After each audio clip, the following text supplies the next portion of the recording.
Hello दोस्तों, तो आज के इस वीडियो में हम कक्षा 10th के 10.1 बताने वाले हैं, जो कि आप लोग अगर इस वीडियो को एक बार देख लेते हैं तो बेहतरीन ढंग से समझ में आ जाएगा।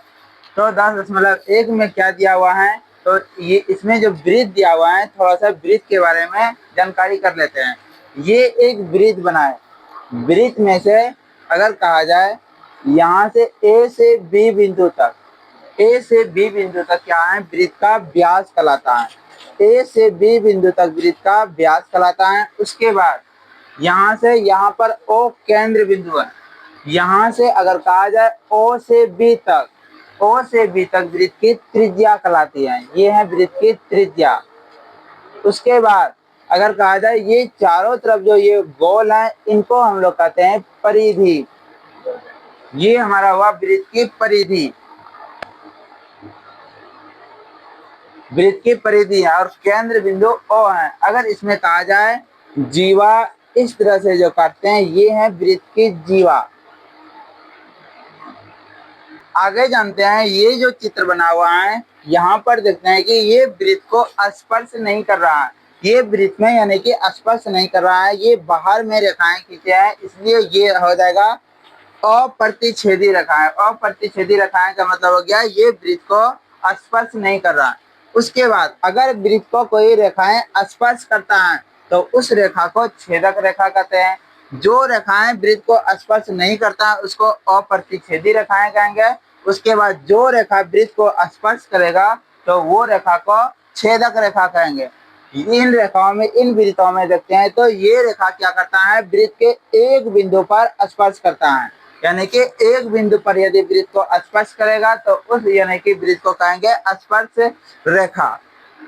तो प्रश्नावली 10.1 स्टार्ट करते हैं। तो पहला प्रश्न दिया हुआ है, एक वृत्त की कितनी स्पर्श रेखाएं हो सकती हैं।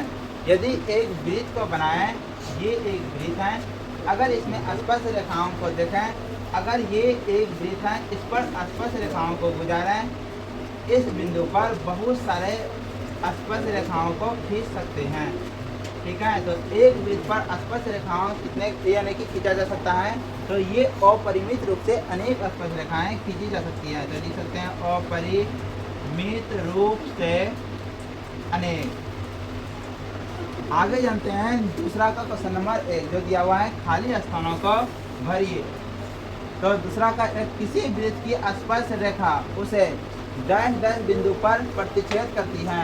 यदि एक वृत्त है और वृत्त पर एक स्पर्श रेखा खींचे, वृत्त पर एक स्पर्श रेखा खींचे, तो अगर इसको देखा जाए कितने बिंदु पर स्पर्श करता है, तो किसी वृत्त की स्पर्श रेखा उसको एक ही बिंदु पर स्पर्श करती है।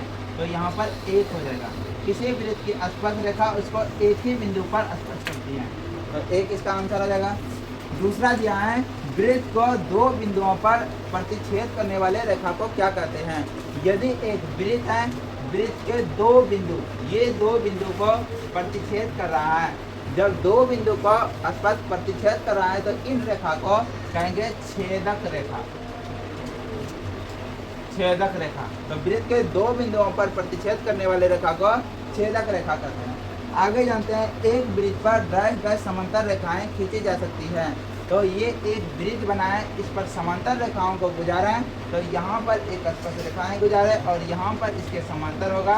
तो देखें कि एक वृत्त पर कितने समांतर रेखाएं खींची जा सकती हैं, तो ये हो जाएगा एक वृत्त पर दो समांतर रेखाएं, एक और एक हो गया, दो समांतर रेखाएं खींची जा सकती हैं। अगला है, वृत्त तथा उसके स्पर्श रेखा के उभयनिष्ठ बिंदु को क्या कहते हैं।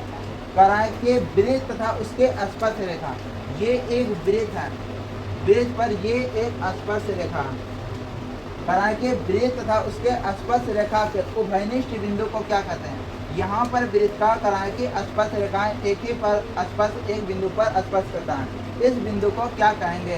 तो इस बिंदु को कराए कि वृत्त तथा उसके स्पर्श रेखा के उभयनिष्ठ बिंदु को, इस बिंदु का नाम है स्पर्श बिंदु।